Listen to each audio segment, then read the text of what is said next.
မင်္ဂလာပါမိတ်ဆွေတို့ရဲ့ပေါ့နော်တက်တော့ကောက်မှာကြည်ထားသမျှဗီဒီယိုတွေကိုဘယ်လိုပြန်ဖြည့်ရမှာလဲဆိုတာတစ်ချက်ကျွန်တော်ပြောပြပေးမယ်ပေါ့နော် profile နဲ့ပြီးပြီဆိုရင်ပေါ့နော်ဒီမြေချောင်းလေး၃ချောင်းလေးနဲ့လည်းပါပို့อ่ะ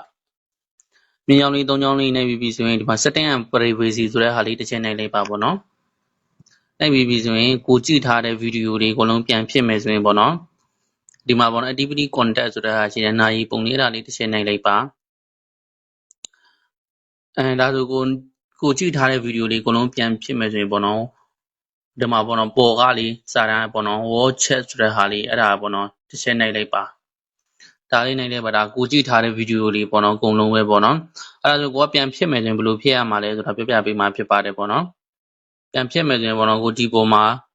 select လေးမှတ်လိုက်ပေါ့နော် select လေးတစ်ခုလေးကိုမှတ်လိုက်ပါတပုတ်စင်းကြီးလည်းပြန်လို့ဖြစ်လို့လည်းရတယ်ပေါ့နော်မဖြစ်ချင်ရင်ပေါ်မှာ select မှတ်လိုက် select မှတ်ပြီးတော့အောက်မှာကျွန်တော်တို့တွေ့တာဒီမှာ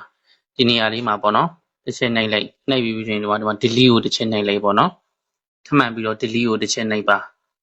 အဲဒါကိုကြည့်ထားသမျှဗီဒီယိုလေးအကုန်လုံးပြသွားမှာဖြစ်တယ် comment မှာလည်းပေါ့မိတ်ဆွေတို့လုပ်လို့ရလားမရဘူးလားဆိုတာတစ်ချက်လောက်ရေးပေးပါခင်